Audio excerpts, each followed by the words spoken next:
Hello friends, आप सबका स्वागत है हमारे चैनल इंग्लिश स्टडी 24/7। मैं आपका इंग्लिश ट्यूटर विवेक चौहान। दोस्तों, आज के इस वीडियो में बात करेंगे फिर एक सेंट्रल आइडिया के बारे में जो आपको थंबनेल से भी पता लग चुका होगा कि हम कौन से सेंट्रल आइडिया के बारे में बात करेंगे। और ये आपको बता दें 100% नहीं भाई, एक 100% की मैं बात नहीं कर रहा हूँ। एकदम समझ लो कितने परसेंट, ये 2%, 200% की बात कर रहा हूँ भैया। 1000% ले लो, 1,00,000% ले लो, जितना परसेंटेज लेना है ले लो। ये बिल्कुल आपके पेपर में इस बार आने वाला है, एकदम 100%।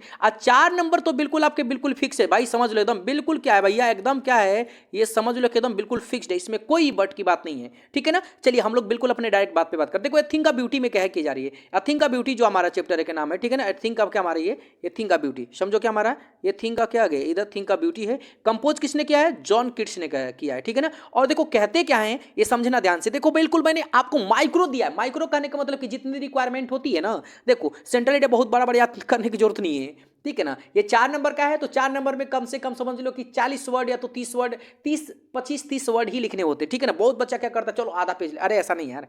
आप लिखो, आप जब सही सही बातें लिखोगे ना तो बहुत ज्यादा आपको लिखने की आवश्यकता नहीं है, ठीक है ना। लाइन ही काफी है, 2 लाइन 4 ही लाइन काफी है। चलो देख बात करते हैं। The poem a thing of beauty and gives us a message that think of beauty is a joy for ever. कह रहे हैं कि देखो जो थिंक ऑफ ब्यूटी होती है ना, वो हमें कैसा संदेश देती है भैया। देखो थिंक ऑफ ब्यूटी क्या लिख रहे भैया, अ थिंक ऑफ ब्यूटी जो हमारी है ना, वो क्या gives us a message that think of beauty is a joy for ever.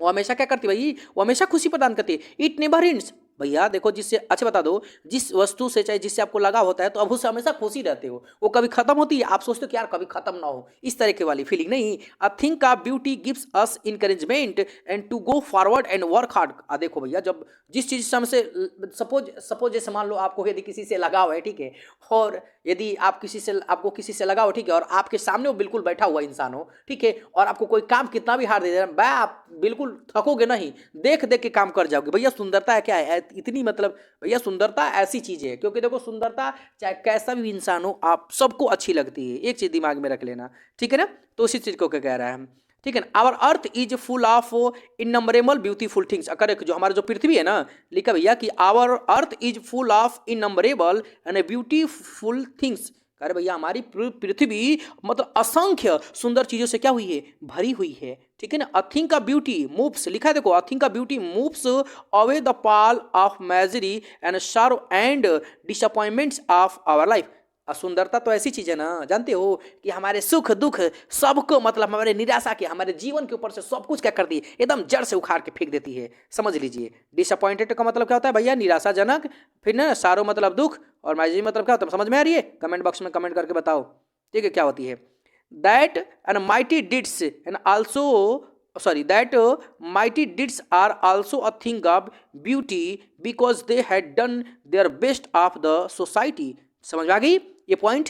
फिर लिखा है कि all the beautiful things are like an endless fountain sent by the god। और देखो रहे कि जो सभी सुंदर जो चीजें होती है ना, वो भगवान के द्वारा भेजा गया क्या होता है, वो फवारा होता है जो कभी खत्म नहीं होता है, ठीक है ना। देखो फवारे कहने का मतलब क्या है ना, कि वो आशीर्वाद की बात की जा रही है, ठीक है ना। एंडलेस लिखा ना कि think of beauty, all beautiful things like an endless, जो समाप्त नहीं होती है, फाउंटेन, उस फवारे की भांति, सेंट बाई गॉड, जो भगवान के द्वारा क्या किया गया है, जो भेजा गया रहता है। कोई दिक्कत इसमें? तो देखो ये भी आपको क्या करना है, बहुत इंपॉर्टेंट। मैंने आपको 100% नहीं 1,00,000% की बात कर रहा हूं, ये बिल्कुल आपके यहाँ नहीं है पेपर में, तो इस चीज को बिल्कुल क्या करना भाई, याद रख लेना, ठीक है ना। चलिए।